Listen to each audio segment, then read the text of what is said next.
Hello, everyone. I'm Big John, and this week on Liberty Lens, we're watching old election denial claims get dusted off once again. Stories of rigged machines, stolen ballots, and even whispers of foreign interference, none of it backed with any proof.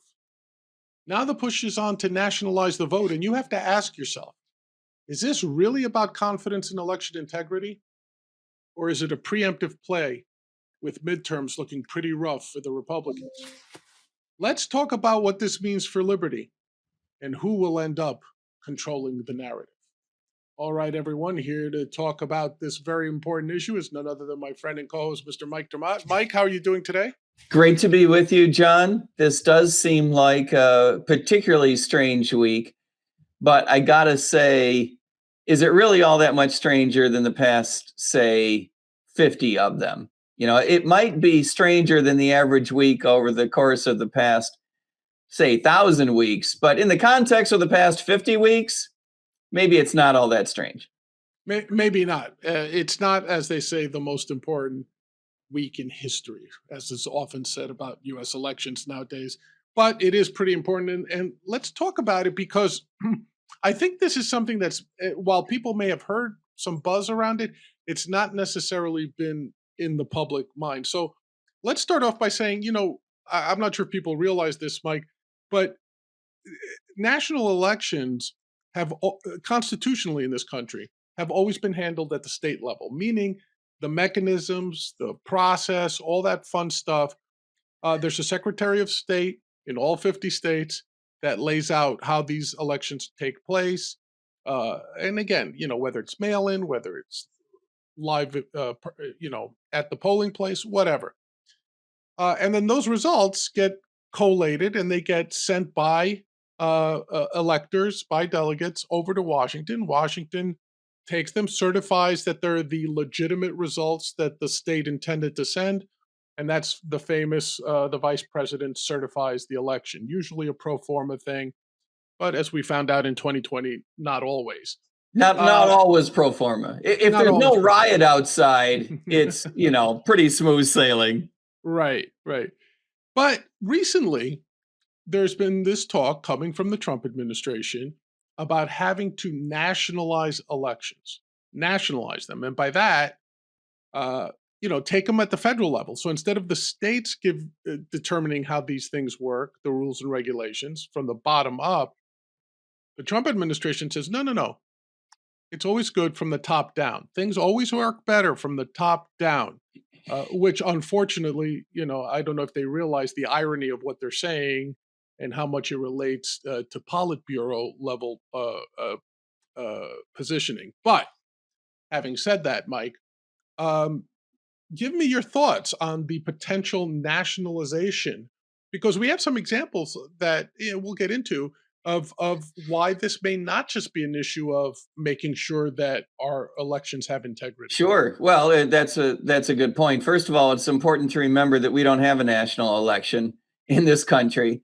We never have, and we're kind of hoping that we never will. What we have Right. are elections in each of the 50 states, Right. and each of those 50 states sends the result to the federal government and informing the federal government what the result was of that and how the electors vote in a presidential election, for example, is up to the states.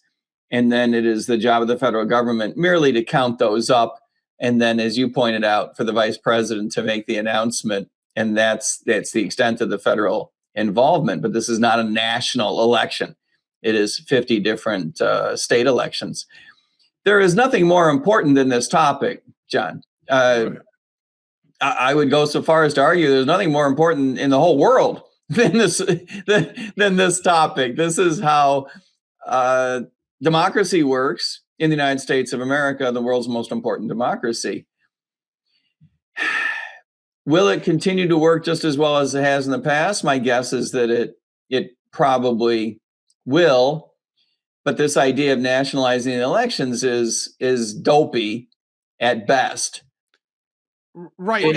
And I'm sorry to interrupt you, but I think this is like not something to be glossed over, right? Because I don't know that someone watching us would argue may not immediately appreciate the weight of what you just said, right? Because I I'm Joe Public right now, and maybe I'm sympathetic to what the president is saying, right? Maybe Right. even if I don't necessarily believe that there was election fraud or any of that stuff going on. You cited before we started the show, you cited a poll that even 71% of Democrats say, "What's wrong with showing ID when you go to vote?" What's Yeah, absolutely. 95% of Republicans obviously agree with that. That's So, right. Mike, so 83% of all Americans think it's a good idea to show ID when you vote. And I think that the administration will point to things like that right, as an excuse to step in and offer guidance and support, right? right. And control these elections. But I don't think it's really about that at all. Right. And to that extent, we're seeing a lot of moves by the administration towards this quote nationalization, right? During the ICE uh, riots, demonstrations, actions in Minnesota, uh, snuck into this. We mentioned it a couple of episodes ago. Snuck into this was the DOJ, Pam Bondi, sort of kind of intimating like, hey, if you turn over your voter rolls, turn over your database, Minnesota, some of these other ICE issues might go away. They might go away if you turn this data over. Minnesota, of course, said, no, we're not turning over that data. On January 29th, you had essentially a raid in Fulton County, Georgia, in pursuit of election integrity of the 2020 election that President Trump still claims was stolen from him. And interestingly, you had Kash Patel, the head of the FBI, and Tulsi Gabbard, the head of the DNI, down there to investigate. And they're down there mucking about, right? Now, to Yep. libertarians like myself and to yourself, liberty minded individuals, this reeks of a really big authoritarian government saying, we want control of the elections, right? We want to make sure that things are the way we think they should be. Well, it does reek of that. I think that the administration is frustrated by the extent to which it is unable to pursue its agenda unfettered. Mm, The fact that the administration, that the president doesn't typically go to Congress for supportive legislation every time he wants to push a piece of his agenda is everything you need to know about his appetite, his patience for putting up with too much legal rigmarole, right? He right. wants to be able to invade whom he wants to invade. He said to a reporter recently that what limits his appetite for foreign action is his own conscience, right? I His own can't ethics. I can't believe that came flying out of his mouth. Well, I mean, just on a. I'm not saying that I think he's insincere. I think he's 100% sincere when he says that.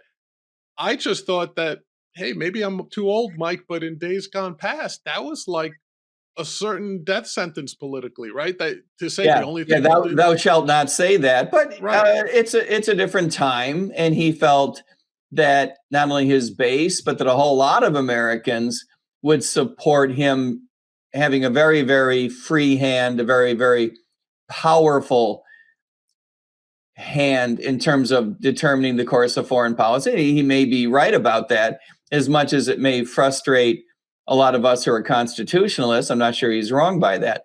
And I think that that's what's going on. By the way, I think that the administration is correct that there are plenty of states, including Minnesota, that are pushing back against President Trump's agenda in many cases in very dopey ways.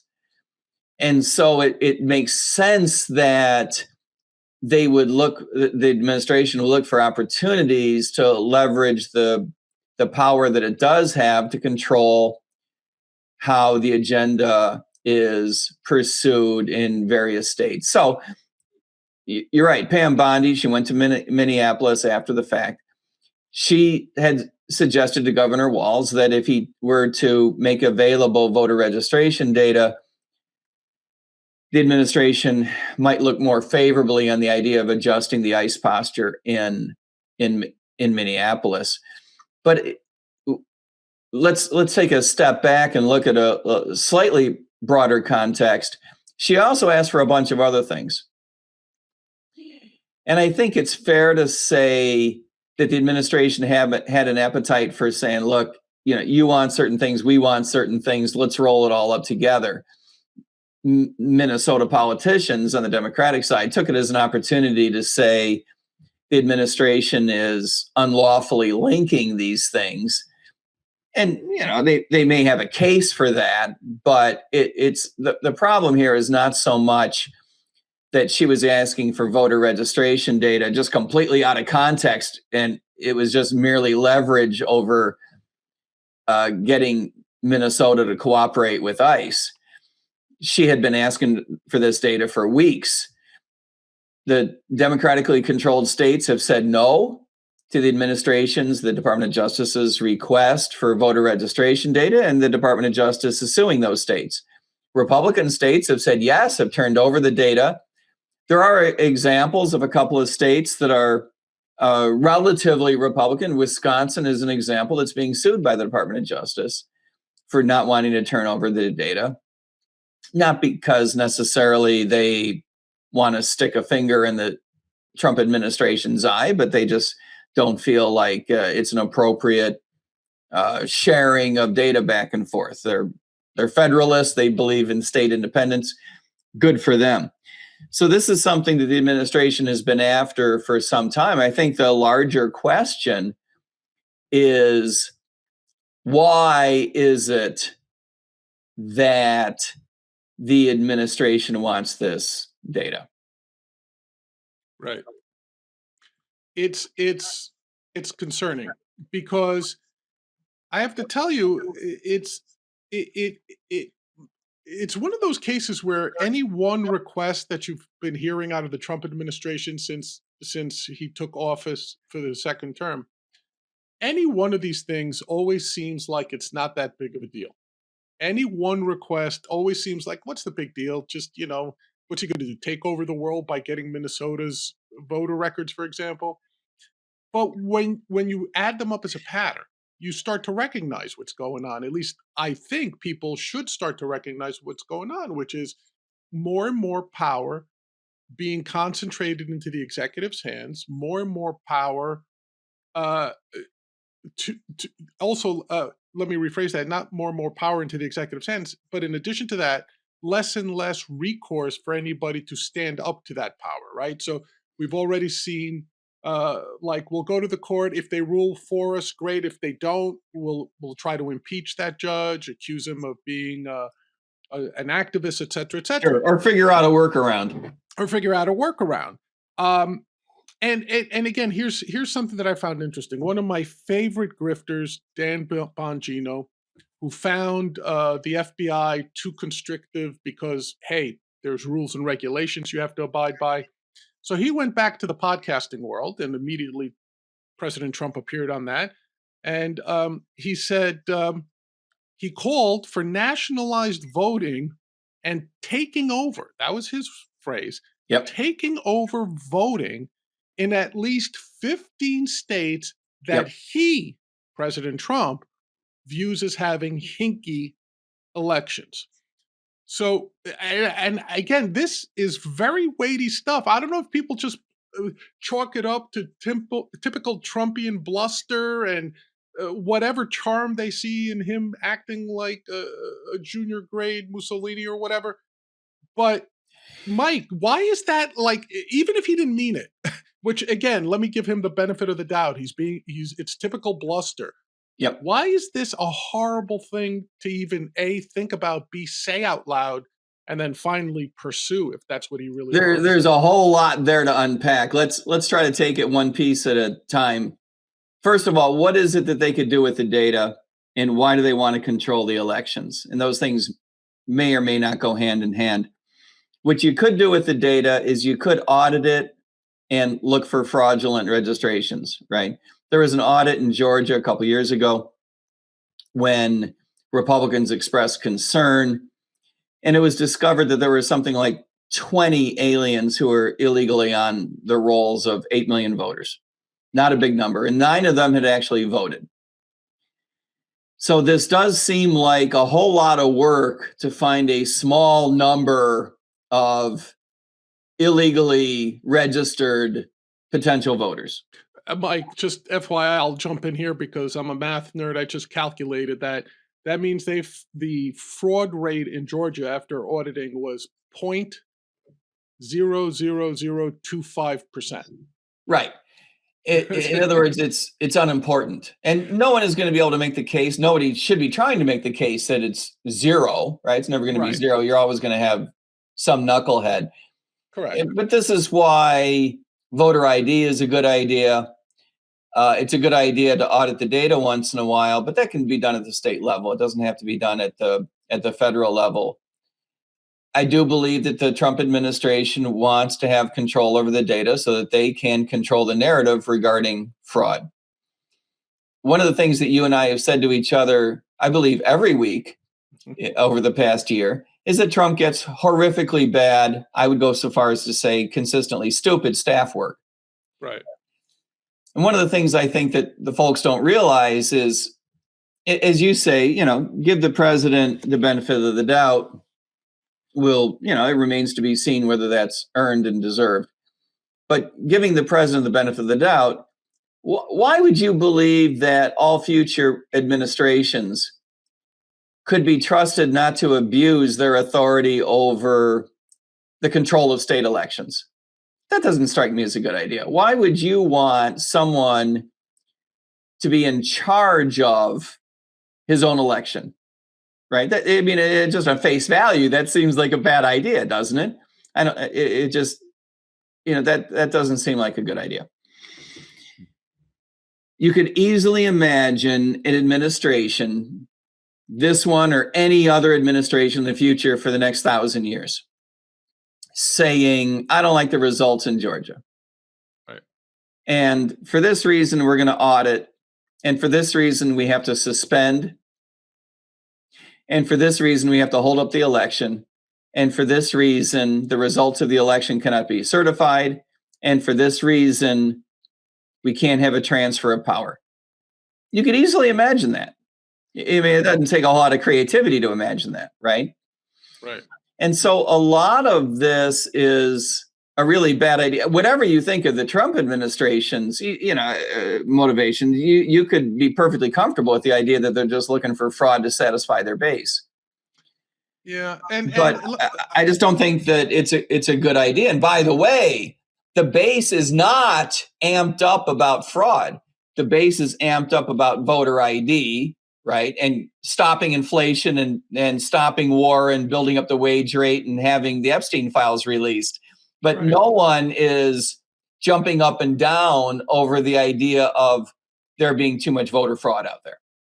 Well, you would think that's the case. And also, let me point out, when you were talking about how things, I as a New Yorker, I remember after September 11th, after 9/11, Mayor Giuliani, then Mayor Giuliani, suggested that he be allowed to stay in office past the elections because of the state of emergency was in. And there were a lot of New Yorkers who were happy with the way he handled, and give him credit, no matter what he's done lately, give him credit during 9/11, who said, yeah, let him stay on.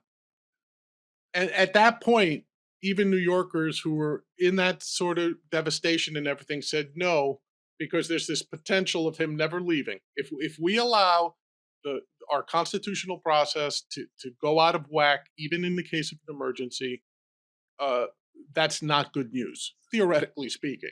That's right. And so if we could plow our way through that, I think we could plow our way through these state elections without, in my opinion, having to quote nationalize them.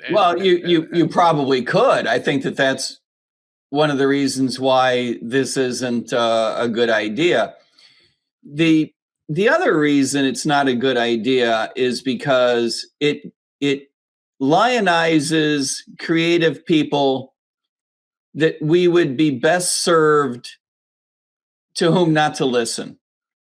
Okay. I want to bring up an example. Of course. Go ahead. Now, I should point out, for the benefit of our audience, that I had promised you that I had come up with something I would like to explain that I believe is going to knock off your socks. Okay. You ready? I'm ready. My socks are on, waiting to be knocked off. Steve Bannon has said that President Trump would be elected a third time. Yes, he has said that before. Yeah. I know how. Oh, can I guess? Or Sure. do you want to lay it on me? I have it in some detail, but go ahead.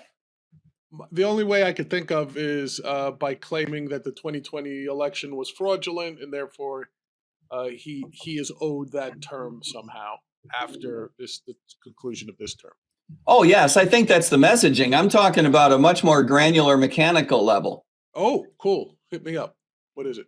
Yes, I think the messaging dovetails with that. I think the messaging can dovetail with, he's done a great job and people want him to stay in office. I mean, pick your message. But I do think that is very likely an integral part of the messaging. He's going to say he's already been elected 3 times, right?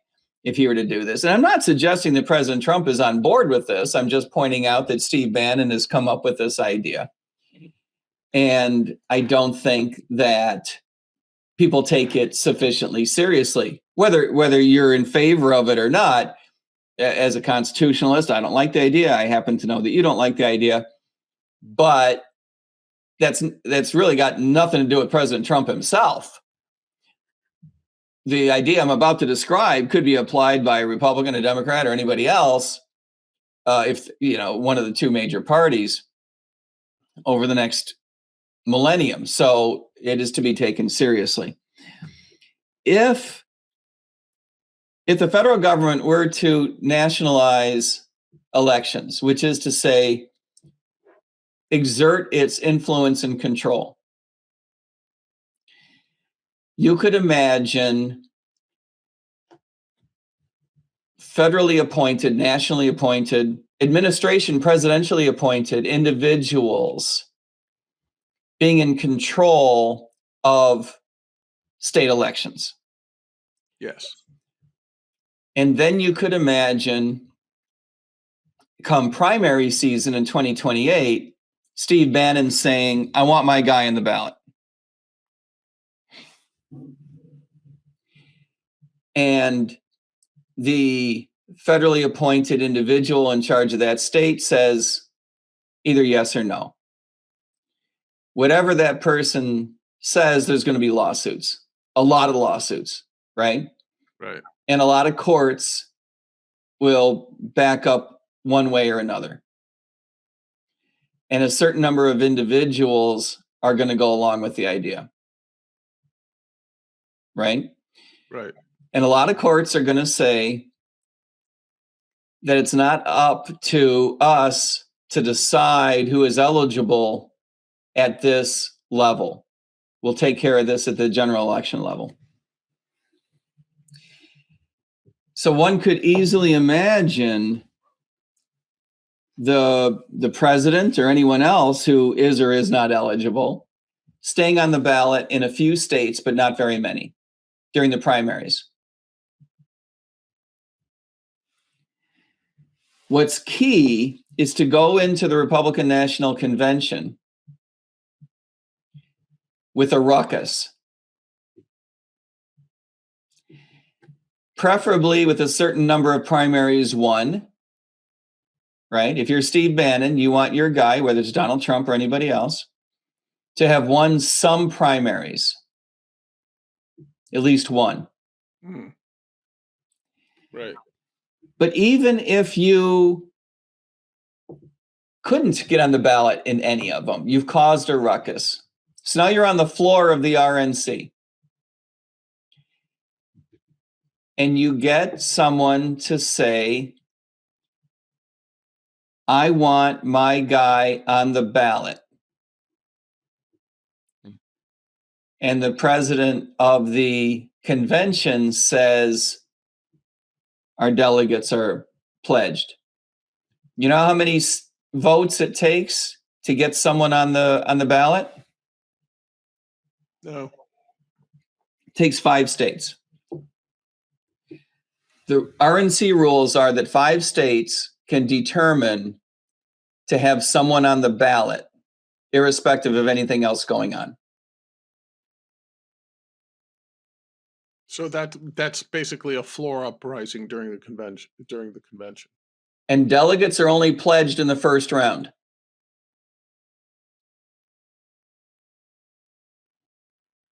So all they have to do is so in theory, under the current setup, you'd have to at least force it to the second round to vote. You have to force it to the second round. And how many people are going to break their pledge and vote for Donald Trump in a floor fight of the RNC? Or any other future president who has a great deal of control over his party? The answer is a lot. Now, this is the kind of thing a court would be upset about, right? I would think so. What do courts not want to do? They don't want to unwind things that have already happened, and there's no judge on the floor of the RNC. Right. So if you can foster a food fight and get past the first round, you can have your guy nominated. Even in the first round, if you get enough people to break their pledge, right. Whether you call that legal or illegal. Now, if you've won 5 primaries by virtue of the fact that you've had your people supervising elections in a whole bunch of states, right? And you got 5 of them to go along with the idea that you should be on the ballot in 5 primaries, then you automatically go into the Republican National Convention with enough states to put you on the ballot and have a floor fight. Right. Wow. So you could leverage the existing rule. We're not talking about changing any rules. Right. You could leverage existing rules to win a nomination, even if a judge would ex post rule that you were ineligible.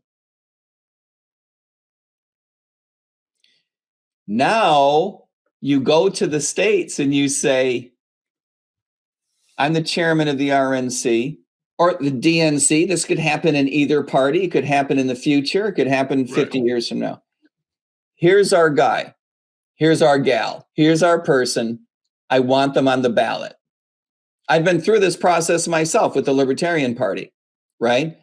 Chase signs, I sign, Angela signs, the piece of paper goes to the Secretary of State in California.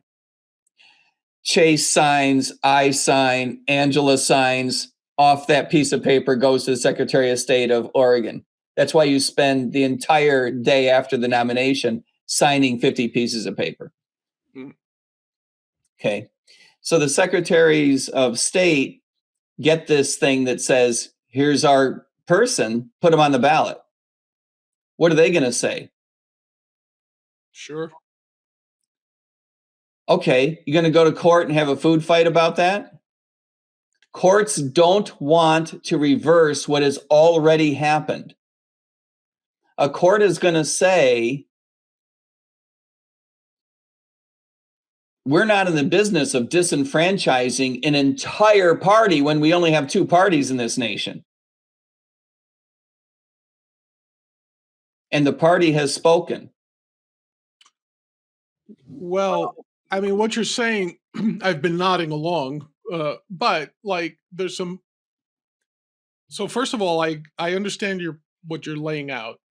It does dovetail with what happened after the 2020 election, where one of the prime goals of, I'll attribute it to Bannon, whether he actually said the words or not, was to get MAGA guys as Secretary of State, which is something that flies under the radar, right? Like He doesn't want any more of those guys from Georgia who stood up to Trump when he wanted 11,000 votes. That's right? exactly right. And I think the objective right now, the administration may be thinking it needs 26 of them or it needs 48, everyone but New York and California.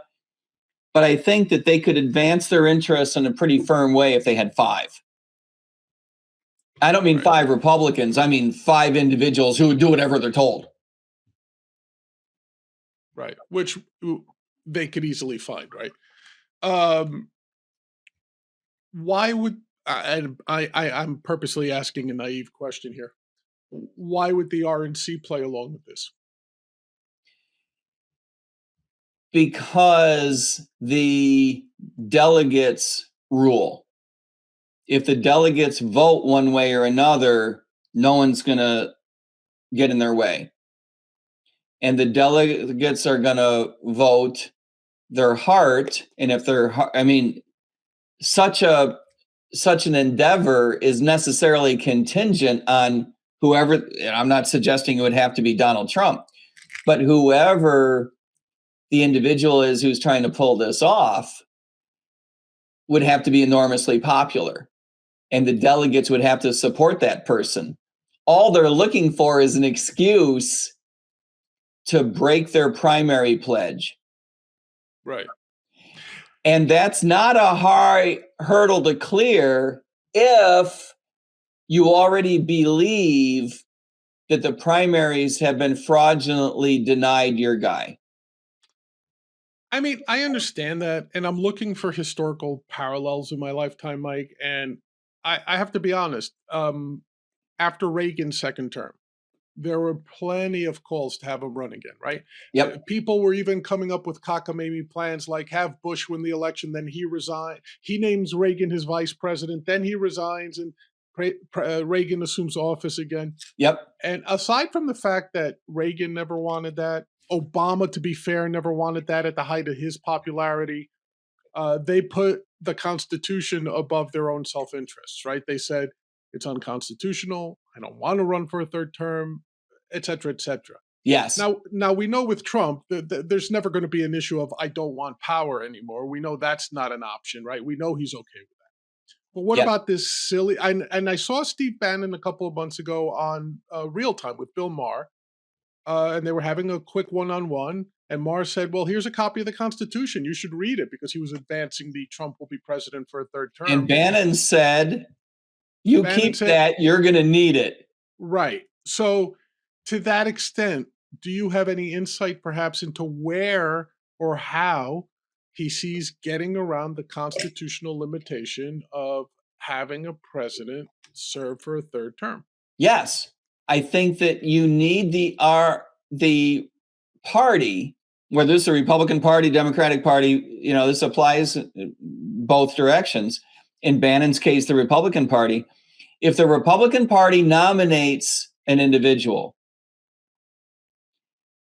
and then after the fact, people bring that to the Supreme Court, the Supreme Court has already demonstrated it's extremely hesitant to reverse what's already happened if Congress doesn't have an explicit law saying this shall not happen. But and it doesn't. One, right? We have the Constitution.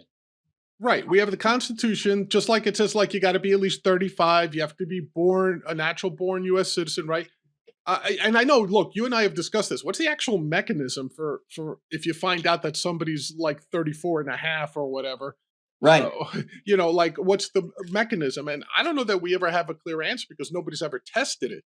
But to the extent that the Supreme Court wouldn't be inventing law in the case of a third term president, I mean, it is what it is in the highest law of the land. And I can buy what you're saying, that Bannon and Trump have enough pull, they have enough sycophants where the party could nominate them again. I get that part. Yep. I don't like it, but I get it. Right. But once he's now becomes the nominee, I'm assuming lawsuits are filed 30 seconds after they announce him as a nominee, right? Right. 50 times 100. Right. Right. Thousands. So in that particular case, assuming again it goes all the way up the chain, whether it goes through the federal courts first or gets expedited to the Supreme Court. Uh, on what leg would I understand what you're saying? Reluctance to either create new law or to step in where Congress should be stepping in.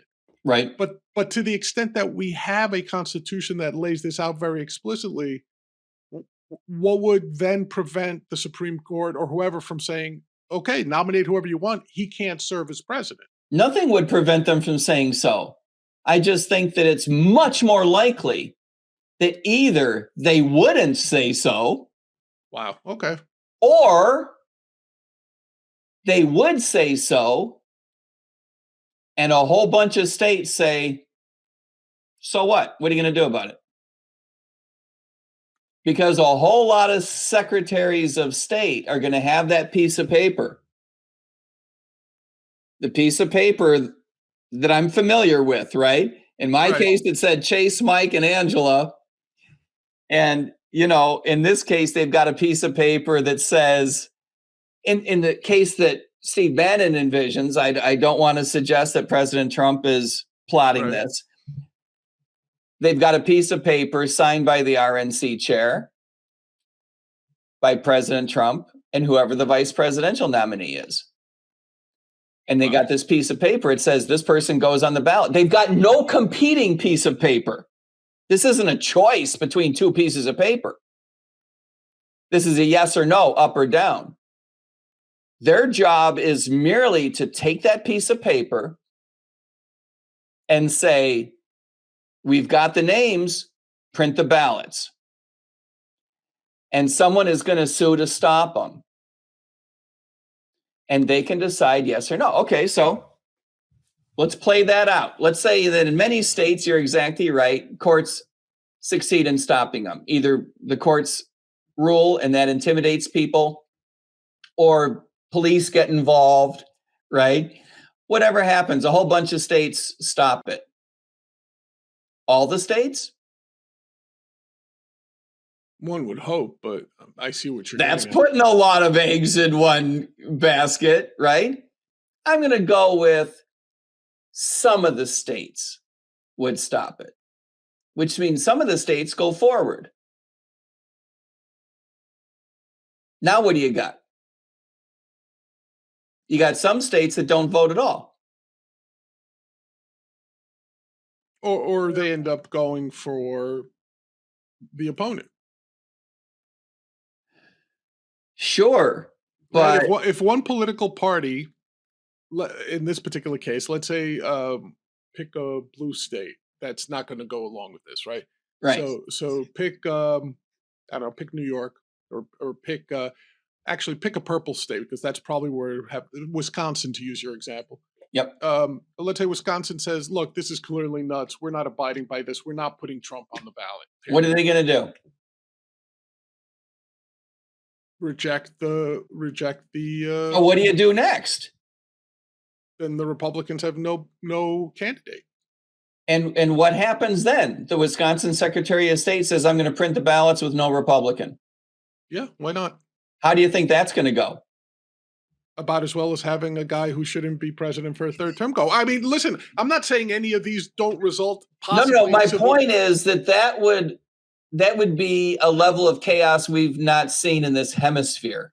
Oh, I think it's lighting the fuse to another civil war. Not to get overly dramatic, but if we can't even, if you were the Secretary of State of Wisconsin, what would you do if Big John on this shoulder said, you got to reject it? Right. And Big John in this shoulder says, if you do, you're lighting a fuse. Yeah, no, I get it. I'm not saying that, but I would hope that the capitulation to something is wrong would be strong. Like, again, thank God for that guy in Georgia. The first, I forget his name. What is his name? Pressler or somebody? Who was the guy down in Georgia, the Secretary of State? Yeah. That guy literally had that choice, right? Like, he had the choice of, do I go against my party? Do I go against my president and become a pariah, if not worse? Or do I do what I know is right and He suffer the did. consequences. I would argue that his choice was not nearly as difficult as the one that I'm suggesting somebody might face. Agreed, but it's close couple- to it in the sense that, like, and for people who haven't heard that tortured phone call, the guy is in essence begging the president, like, he said at least twice, "You're on a recorded line, Mr. President. You are, your words are being recorded." And Trump still didn't care. He said, "Find me those 11,000 votes. That's all we because need." he Right? didn't think he was doing anything illegal, and a lot of people don't think he was doing anything illegal.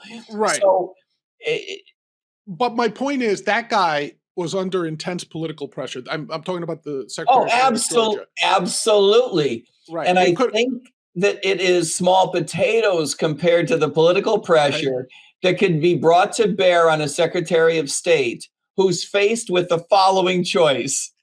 I got you. Either put on the ballot the name on this piece of paper, which is, I'm told what my job is. Right. Or tell everyone in the state of Wisconsin to start rioting. Right.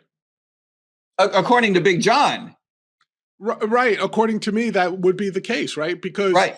And I think that you're probably right about that. Now, again, I want to emphasize, I'm not suggesting that President Trump is trying to do such a thing.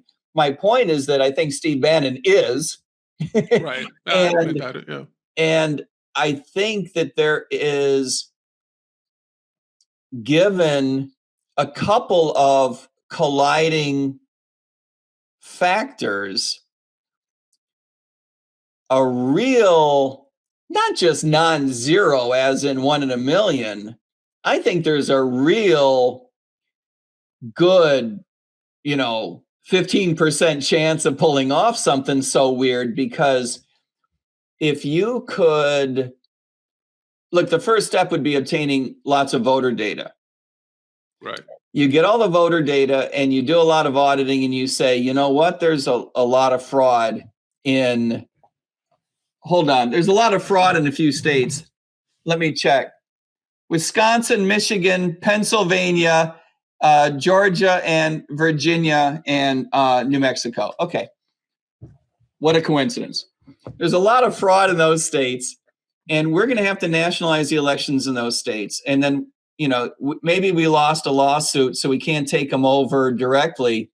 But what we can do is we can say, John, you run the election down in New Mexico, right? We're going to send someone in to help you. And they're going to sit with you while this happens. And he's from Washington. He's here to help you, as President Reagan would mock. Right. And he's going to help you make decisions. And when he finds that you've done something wrong, he's going to replace you. Right. Because at that point, we're going to sue you out and have a temporary stand-in. And we're not going to call that nationalization. We're going to call it something that's more the equivalent of a receiver, right? People understand in finance, you appoint a receiver when you get rid of the board of directors and the chief financial officer, because things are so mismanaged, the government has to step in. Okay. Yeah. And once you have control over what's going on there because of 2026 fraud, you keep control over it. By the way, not only would courts tolerate such a thing, courts have ordered such a thing in the context of past federal intervention to prevent racial discrimination in the South. Right. That's a true thing, right? So let's not pretend that courts have uniformly been against the idea of federal supervision of state elections. Courts have been all about them if they thought it was the right thing to do. So now you roll in a year and a half later, after the 2026 elections, and you have a big fight about who's allowed on the ballot. You cannot make a case that 0 states would allow someone on the ballot that you think is ineligible. Not 0 states. I don't know how many, maybe a very small number of states, but I don't think that that number is going to be zero. Well, it's You not going to be roll into zero. your national convention with a certain number of primaries under your belt. You have a floor fight, you come out winning, and you present to the secretaries of state. You've only got two choices. And those are both ugly. Well, we know that it's 15 states because that's what the president mentioned to Bongino, right? I've got 15 states in mind. But even as horrible as what you've described is, would it be enough states for Trump to win the election? He doesn't have to win the election. All he has to do is not lose it. Explain. January 6th, it gets certified, right? What if it doesn't get certified? It has to get certified. Oh, does it? Yeah, doesn't it? Says who? Isn't that part of? I thought the succession of power as described in the Constitution is. Absolutely. And whose job is it? Well, you're saying the sitting vice president? Who is the sitting president? I'm sorry. Who is? Yeah, Trump and or Vance. It's J.D. Vance.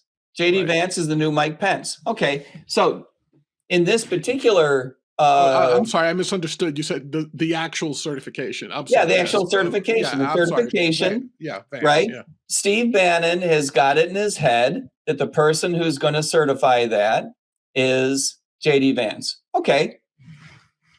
Vice President Vance, here are the results of the elections for you to certify. Oh, let me open the envelopes. How come there aren't 50 of them? Well, we had, court fights and a whole bunch of them didn't actually take place. There weren't Republicans on the ballot in a bunch of them. Or whatever, right? You and I just went back and forth coming up with all these scenarios of messed up situations in a bunch of states. You're telling me that J.D. Vance wouldn't be able to? Now, this is in the mind of Steve Bannon, right? You're telling me that Steve Bannon can't come up with an excuse for the vice president of the United States, who's loyal to the president, to say, I can't certify this. This is insanity. This is not American. This is not how democracy works. I cannot certify this election. You could easily imagine that. Okay. I mean, I still don't see where there would be, in your example, missing ballots, right? There would be ballots. You were saying, I was saying the secretaries of state would cave and put them on the ballot. You were saying some might not. Right, but there would still be a result, right? There would still be a result for that state. It would just be that. It would be a result, and that result has to be certified by the vice president. Right, but it wouldn't be a case of missing ballots. It would be, I got a ballot out of the It would mic. be someone missing from the ballot. If you were the vice president of the United States, would you certify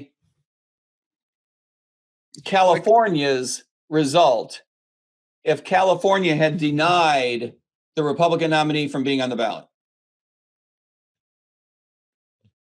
I would have to. You would have to. Right, because until things change, it's the states that decide their elections. Right? I mean, John, I don't think that you're very good at thinking like Steve Bannon. With all due respect, I agree with you. I'll take that as a compliment, Mike. Because I understand logic has no place here. I get it, but up until now, the main, like in 2020, the main argument from the Trump camp was, hey, if Georgia wants to change its results, it's up to them. If Pennsylvania wants to change their results, it's up to them. We had the Bannon talk back then of, hey, the law for Pennsylvania mail-in ballots, I think that was the one in particular. They were like, hey, the state legislature can go back, they can change their thing, retroactively get rid of those mail-in votes for Biden, and the federal government has no say because it's a state's issue. The state, according to the Constitution, is in charge of its elections. I mean, that argument was made by Bannon less than 4 or 5 years ago, right? Right. So you're going to hold him to it and say he can no longer be creative. Like I said, you said it perfectly. I am incapable of thinking like Steve Bannon. I get it. But I so don't Mike, think Steve Bannon is held back by things like, you can't do that. The Constitution says otherwise. like morality and decency, these things are not impediments to Steve Bannon. I get it. So Mike, if we're talking You about are what we call, when I was growing up, right. you are what we call a good person. Okay. Good people tend to project. We know this. Right. One of the first things you learn, in the police academy is that good people tend to project onto the rest of the world the best of intentions, the best of motivation. You can almost, it is for some people, I don't think she's listening. I'll put my wife in this category. Some people are almost incapable of imagining that person over there Yes, I agree. could possibly, right? Yes. And I think that all you would need to do, never mind Steve Bannon, President Trump, J.D. Vance, never mind the Republican Party, never mind 2028. At some point in the future, Right. all you need is either a Supreme Court unwilling to stand up against you. And that's harder than you might think for a Supreme Court to stand up, because it means unwinding things that have already been done. Right. If you're choosing between two, this piece of paper, that's relatively easy. But saying, no, you got to go, have your convention over again? No, go pick someone else? That's not easy. You're disenfranchising an entire party. If you have either that on your side or enough ruckus that some official, whether it's at the state level or the vice president of the United States, enough ruckus that you have an excuse to say, this was not legitimate. I can't certify this. This was not legitimate. You kept someone off the ballot, or you kept someone from the convention, or there was so much rioting on the election day. For whatever reason, I, with all due respect, I cannot certify that this is a legitimate representation of the enfranchised will of the people of California.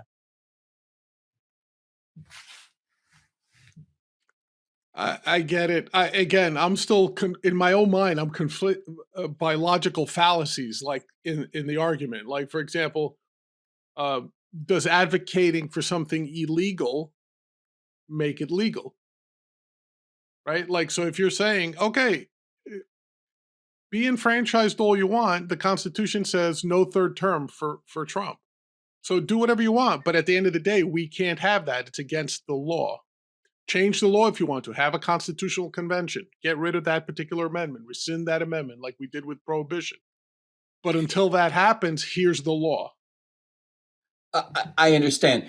Right. By the way, I get what you're saying. I see how you're lining it up. Like, yeah. I know, and I get your point too. Believe me, I mean no disrespect to your thinking. I appreciate it. But remember what the object of the game is. The object of the game, you've made it very complicated. I'm sorry. as though the object of the game were to win an election. Right. Well, that's complicated. You've got to win primaries, and then you've got to win your convention's nomination, and then you got to get on the ballot, and then you got to win the general, and then you got a certification, and then you got transfer of power. Oh my God, it's complicated, right? No, stop. Okay. The object of the game is to not have the FBI come January 20 and remove you from the residence of the White House.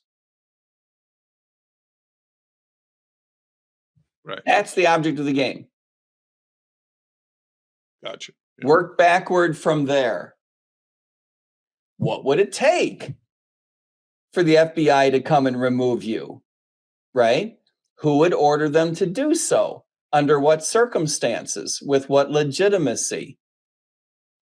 How would that person gain that legitimacy? Work backward. There are so many steps that have to work well for the peaceful transfer of power.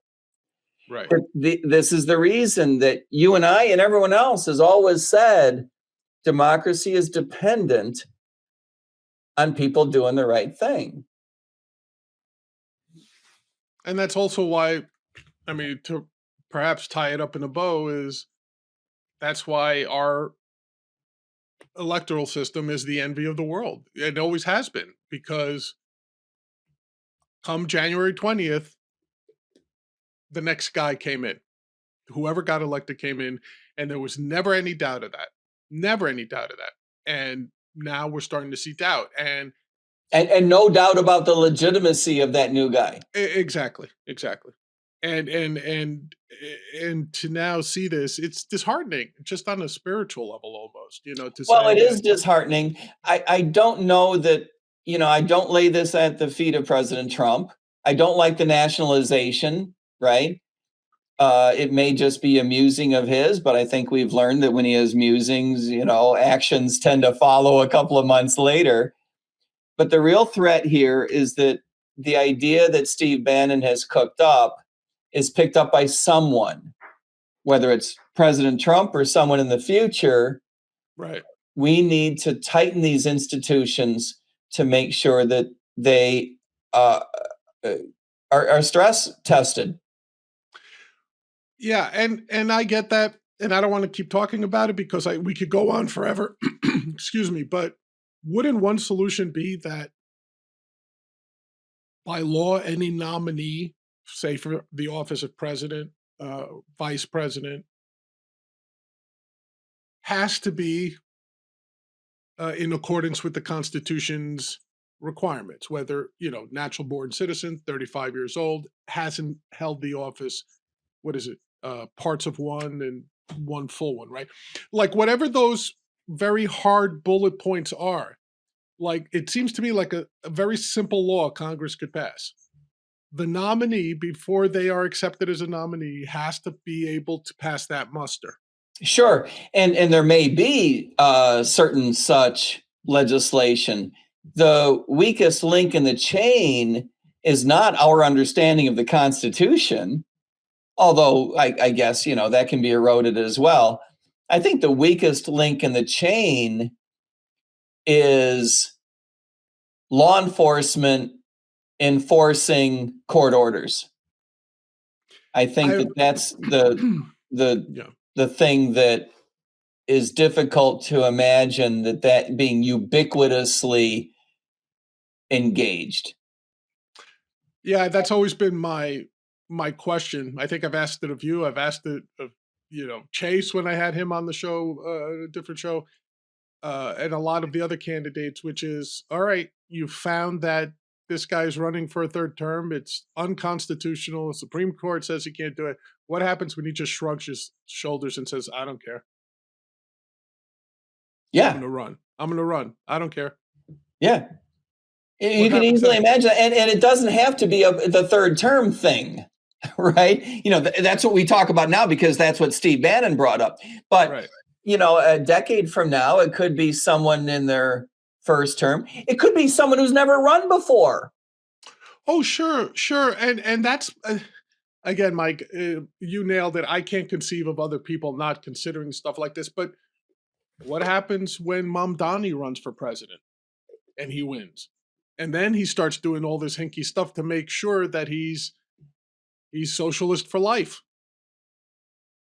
Not only is that a possibility, but I bring up I offer you the possibility that it's someone who hasn't won before. Oh, well, that's what I meant by Mamdani, like some. Yeah, but you're saying he won the first time. I'm saying, what if he didn't win the first time and he hijacks the process? I don't mean Mamdani. I have no reason to believe that he has such an evil intention. That was an example. Yeah. Some future person looks at all the rules and says, I'm going to go into the RNC. I'm going to go into the DNC. And let me just, use your imagination. I'm going to use $2 billion. I have $100 billion. I'm going to use $2 billion to buy off all the delegates. Right. How are you going to stop that? Right? Not so easy. After the fact, you could get the courts involved to say bribery's naughty. Right. But it could be too late.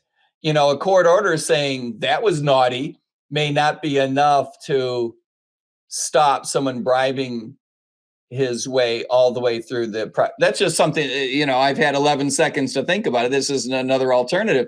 My point is, given years to think about it, you could come up with all kinds of ways to exploit the relatively weak links in the chain. Of course.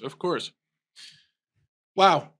This was something to think about, Mike, I have to admit, and both interesting and sobering, and perhaps a bit depressing.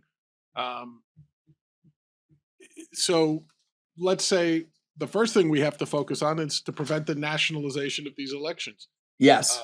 And to stop the intimidation, not only having a foreign intelligence director like Tulsi Gabbard, like I thought that foreign intelligence people like DNI, the CIA, things like that are not supposed to get involved in domestic work, right? Of course they're not. As a matter of fact, it's illegal. It's not just a matter of, she's moonlighting and doing fun and interesting things. Right. It's against the law. And yet here she is doing it. We've seen that the president wants to put ICE agents at polling stations. Again, in a clear, in my opinion, attempt to intimidate voters, legal residents, green card holders from voting, perhaps. And I'll stop saying whether it's the president or not, Mike. I'm going to take it a little bit further because I think if you're President Trump and someone comes to you with this idea, you should be on the ball enough to say, I don't care if this is what everyone's telling me, it's wrong. Sure. I can't be president a third time. This is nuts. It's just unconstitutional. Even someone like Trump should know that. And if he doesn't, then, No, I agree. He's enjoying this far too much. A more responsible response would be, yeah, Steve Bannon, he's been a friend of mine, but, he's a kook. Can we move on? Yeah, this particular one is crazy, even if nothing else is. All right, Mike. It's been an interesting episode. I agree with you. This one did knock my socks off simply because the thing that derails, in my opinion, just anecdotally, derails any reasonable person, any logical person, is when their opponent in the polemic says, I don't care. Like, no matter what you lay out, okay, great, I don't care. And that applies seemingly to a lot of the president's men, where it's like, hey, you can't send Tulsi Gabbard to Georgia. I don't care.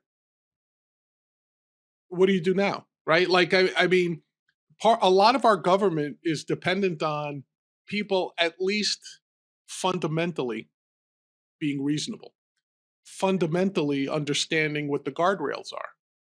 And this president... And not wanting to violate them. And not wanting to violate him. And this president, or this administration more generally, to my understanding, is probably, maybe with the exception of FDR, is the one that's the most willing to say, I don't care what the guardrails are. And if I do bump against them, so what? I'll bounce back and I'll try it again. And that's where the danger is, in my opinion. Well, I agree with you. In fairness to that line of thinking, that school of thought. Right. We do live in a day and age in which the American public is extremely skeptical of institutions generally, not just in a Bernie Sanders, I hate big sense because, big is scary and I don't understand it, but also in the sense that we are constantly discovering that institutions that are not very democratic in nature are even worse than we thought, that come up with even dumber ideas than we had earlier appreciated, that do not operate in our interests. And that spills over when we elect officials. Let's be honest, the reason Donald Trump has been elected is because he's done a very good job of saying, I get it. You're skeptical of all these idiots in Washington, and so am I. I don't even like them, and I don't have any respect for them. Man, let's send, that dovetails with a lot of libertarian thinking. We want that guy in Washington who doesn't respect the way that everything has been done in the past. Well, that spills over to a disrespect for not just, puny regulations and what bureaucrats want to do, but whole cloth federal code and even sometimes the Constitution. And here we are. Here we are indeed. Hopefully we'll be here in a couple of years, that it won't all disappear. All right. Everyone, you've been watching Liberty Lens. I think a very thought-provoking episode of Liberty Lens. Join us again for next episode when Mike Termott and I will be back to discuss another issue of interest to Liberty voters. Until then, for Mike and myself, peace, everyone.